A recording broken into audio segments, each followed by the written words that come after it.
Nous sommes condamnés à être libres. Chaque choix que nous faisons porte le poids de tous les choix que nous n'avons pas faits. Jean-Paul Sartre. Imaginez une salle de classe, un professeur au centre, et deux voix qui s'élèvent dans un débat. D'un côté, un élève se lève, indigné. « Professeur, ceux qui arrivent en retard dérangent tout le monde. Ne laissez plus personne entrer après le début du cours. La ponctualité, c'est du respect. Et ceux qui ne la respectent pas manquent d'égards envers nous tous. » Avant que le professeur ne puisse répondre, un autre élève, assis à l'autre bout de la salle, demande la parole.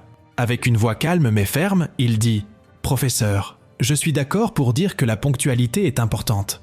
Mais tout le monde ne vit pas dans les mêmes conditions. Je viens de la périphérie, je travaille tard le soir, et je dois faire un long trajet pour arriver ici.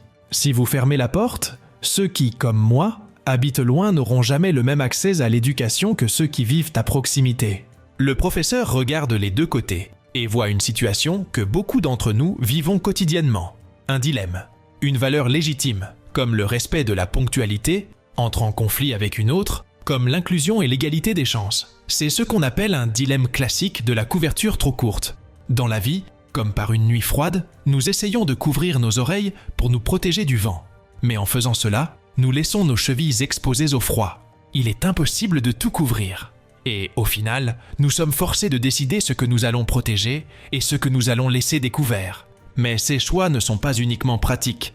Ils révèlent nos valeurs, testent notre éthique et souvent, nous confrontent à des dilemmes si profonds qu'ils nous poussent à nous questionner sur qui nous sommes. La couverture trop courte est plus qu'une simple métaphore.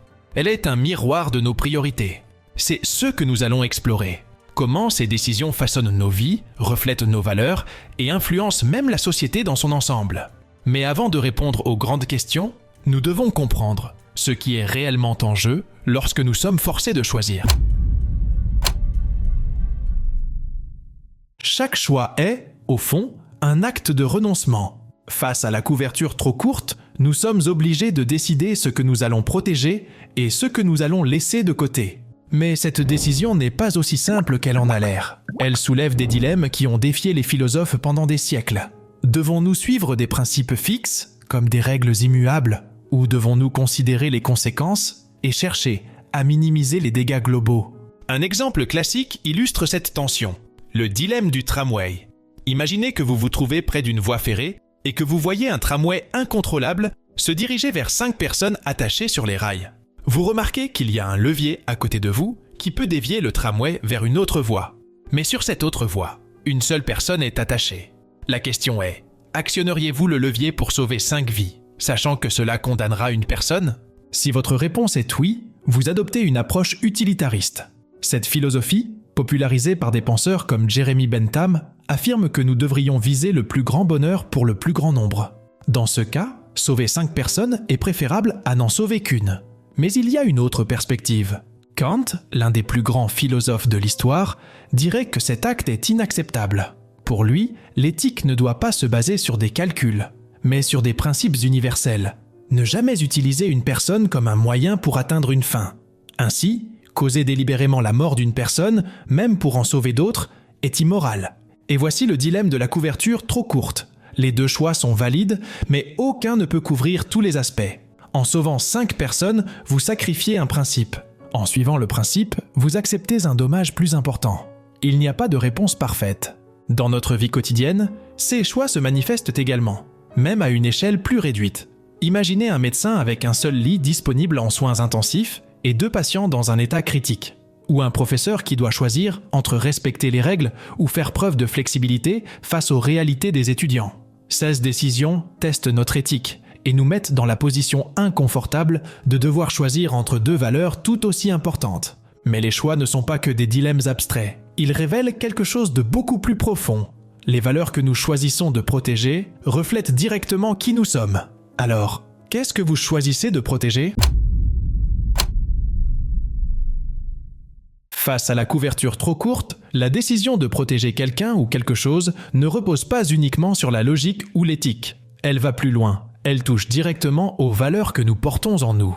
Chaque choix que nous faisons reflète ce que nous considérons comme essentiel. Mais ces valeurs sont-elles réellement les nôtres ? Ou bien nous ont-elles été imposées par un monde qui a déjà décidé pour nous ce que nous devrions prioriser ? Nietzsche, l'un des philosophes les plus provocateurs de l'histoire, posait exactement cette question. Pour lui, les valeurs que nous suivons ne nous appartiennent pas toujours.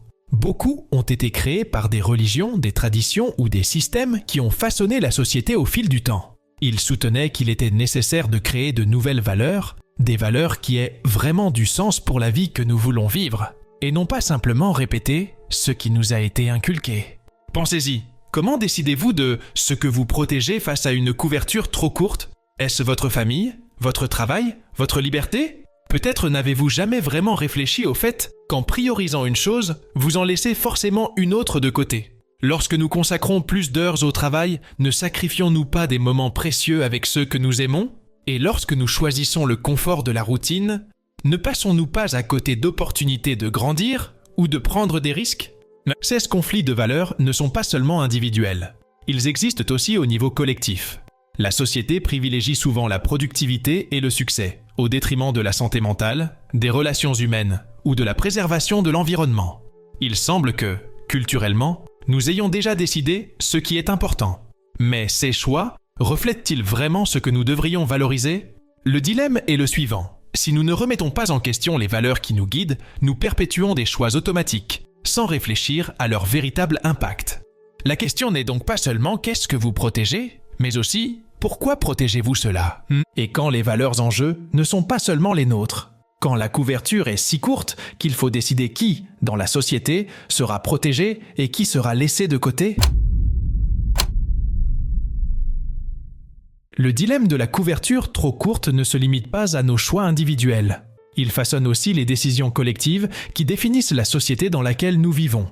Mais lorsque la couverture protège certains, elle en laisse inévitablement d'autres à découvert.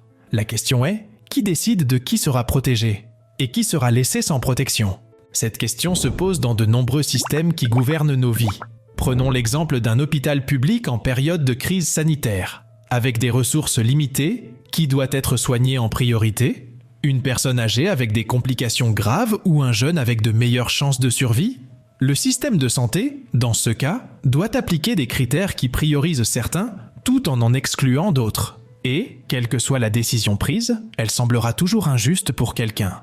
John Rawls, un philosophe du XXe siècle, a proposé une façon intéressante de penser la justice sociale. Il a imaginé le concept du voile d'ignorance, un exercice mental où vous devez concevoir une société sans savoir quelle sera votre place en son sein. Serez-vous riche ou pauvre? Homme ou femme? Vivrez-vous en centre-ville ou en périphérie? Pour Rawls, ce n'est qu'en réfléchissant sous ce voile que nous pourrions créer des règles véritablement équitables, qui bénéficient à tous de manière équilibrée. Mais nos choix collectifs suivent-ils vraiment cette logique? Prenons un exemple simple. Les transports publics. Les décisions concernant les horaires, les itinéraires ou les investissements tendent souvent à favoriser ceux qui vivent dans les centres urbains, tandis que ceux qui résident en périphérie doivent faire face à des trajets longs, inconfortables et parfois dangereux. Le système n'a pas toujours été conçu pour protéger ceux qui en ont le plus besoin. Ces exemples montrent que, lorsqu'il s'agit de décisions collectives, les valeurs que nous priorisons reflètent souvent les inégalités préexistantes. Ceux qui sont proches du pouvoir, politique, économique ou culturel, ont généralement plus de voix pour décider ce qui sera couvert. Les voix des plus vulnérables sont souvent réduites au silence. Dans la société, la couverture trop courte protège souvent ceux qui ont déjà de la visibilité, tandis que ceux qui vivent en marge, au sens littéral comme métaphorique, sont exclus des décisions. Ces choix collectifs ont également des répercussions dans notre quotidien, dans les petites décisions que nous prenons chaque jour. Et c'est là que la couverture trop courte devient encore plus personnelle. Comment vivons-nous avec les renoncements que nous faisons au quotidien? La couverture trop courte ne se manifeste pas seulement dans les grandes décisions collectives. Elle est également présente dans les petites décisions que nous prenons chaque jour. Lorsque nous choisissons de prioriser une chose, nous en laissons nécessairement une autre de côté. Et, que nous l'admettions ou non, ces renoncements définissent à la fois qui nous sommes et les vies que nous menons. Jean-Paul Sartre, le philosophe de l'existentialisme, affirmait que nous sommes condamnés à être libres. Cette liberté, selon lui, n'est pas un cadeau agréable, mais un fardeau. Chaque choix que nous faisons façonne non seulement le monde qui nous entoure, mais aussi notre identité. Sartre disait que, en choisissant, nous donnons un sens à notre existence, mais que nous devons aussi porter le poids des renoncements impliqués par nos décisions. Prenons un exemple simple. accepter ou non une invitation à dîner avec des amis après une longue journée de travail.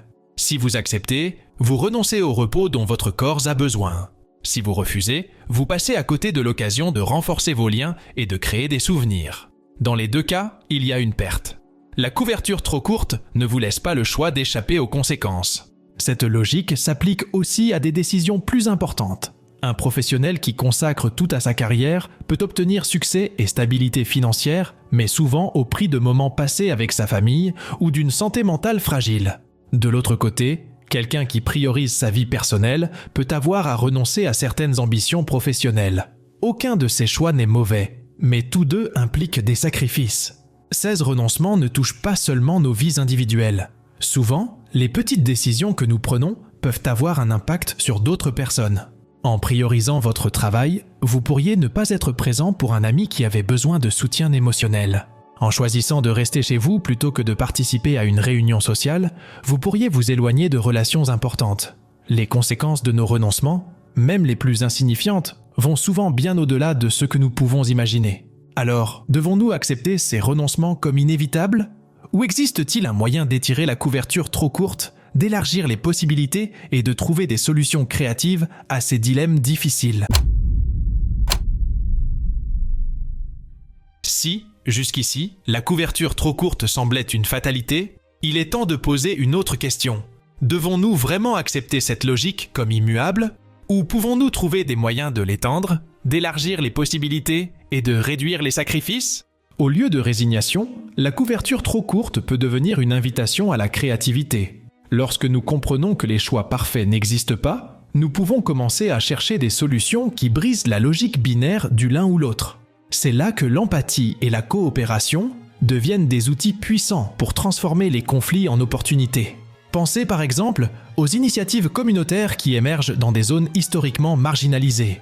Des projets comme des cuisines solidaires ou des coopératives de transport sont des solutions créatives pour compenser les inégalités d'une couverture trop courte. Bien qu'elles ne résolvent pas tous les problèmes, elles montrent qu'avec de l'organisation et de la solidarité, il est possible de minimiser l'impact des renoncements. Cette idée s'étend également au monde des entreprises. Des sociétés comme Patagonia, qui privilégient la durabilité et la responsabilité sociale, démontrent qu'il est possible d'être rentable tout en ayant un impact positif. Elles ne se contentent pas d'étendre la couverture. Elles remettent en question l'idée que les limites auxquelles nous croyons sont fixes. Des philosophes comme Martha Nussbaum soulignent également l'importance de l'empathie dans nos décisions. Elle soutient qu'en nous mettant à la place des autres, nous pouvons élargir notre perspective sur ce qui compte vraiment. Au lieu de rivaliser pour les ressources limitées de la couverture trop courte, nous pouvons chercher des moyens de la partager de manière plus équitable. Enfin, Jonathan Haidt, avec son concept d'innovation morale, nous rappelle que l'humanité a souvent résolu des dilemmes apparemment insolubles en adoptant de nouvelles façons de penser. Cela ne signifie pas que la couverture cessera d'être courte, mais que nous pouvons apprendre à l'utiliser plus efficacement, voire à en créer une nouvelle. En fin de compte, il est important de se rappeler que la solution ne réside pas seulement dans un changement de système, mais aussi dans les petites décisions que nous prenons au quotidien. Lorsque nous choisissons d'écouter davantage, de juger moins, de collaborer plutôt que de rivaliser, ou de chercher un équilibre entre nos priorités, nous trouvons des moyens d'étendre cette couverture pour couvrir plus que ce que nous pensions possible. La couverture trop courte ne se limite pas à un simple dilemme de choix. Elle est un reflet de nos priorités, de nos valeurs et de nos limites. Les décisions que nous prenons, que ce soit pour protéger nos oreilles ou nos chevilles, ne sont pas seulement des gestes pratiques. Elles révèlent profondément qui nous sommes, à la fois comme individus et comme société. Sur le plan individuel, ces choix nous confrontent à la réalité de nos renoncements. Chaque décision que nous prenons exige que nous laissions quelque chose derrière nous, que nous sacrifions un aspect de notre vie pour en privilégier un autre. Ces renoncements façonnent nos identités et définissent les vies que nous menons.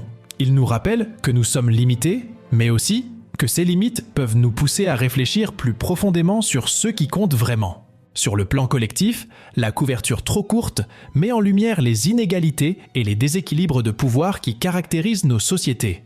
Lorsqu'une couverture couvre certains, elle en laisse d'autres à découvert. Ces décisions, souvent prises par ceux qui détiennent le pouvoir économique, politique ou culturelle, reflètent les valeurs dominantes d'une époque. Mais elles révèlent également les voix qui sont marginalisées, celles qui restent en dehors des processus décisionnels. Pourtant, Face à ces limites, la couverture trop courte n'est pas une fatalité. Elle peut être une opportunité. Elle nous pousse à être créatifs, à chercher des moyens d'étendre cette couverture, d'élargir ses possibilités et d'imaginer des solutions qui bénéficient à un plus grand nombre. Elle nous invite à remettre en question les cadres établis et à inventer de nouvelles façons de penser, à la fois sur nos priorités individuelles et sur les systèmes collectifs. En philosophie, dans la vie quotidienne et dans les grandes décisions sociétales, la couverture trop courte est une métaphore puissante. Elle nous montre que nos choix ne sont jamais neutres. Ils sont le reflet de nos valeurs, de nos aspirations et de nos échecs. Mais elle nous rappelle également que, même face à ces limites, nous avons la possibilité d'agir avec créativité, avec empathie et avec un sens renouvelé de la justice. Alors, que révèle votre couverture trop courte? Quelle partie de votre vie êtes-vous prêt à protéger? Et qu'êtes-vous prêt à laisser à découvert? Ces questions, bien que simples en apparence, contiennent en elles le pouvoir de transformer nos vies et nos sociétés. Peut-être que la couverture trop courte n'est pas seulement un problème à résoudre. Peut-être est-elle un miroir, un rappel constant de qui nous sommes et de ce que nous pouvons devenir, si nous choisissons de faire preuve de courage, d'imagination et de solidarité. Souviens-toi, la connaissance est le chemin vers la véritable liberté. Compte sur moi et suis le lapin blanc.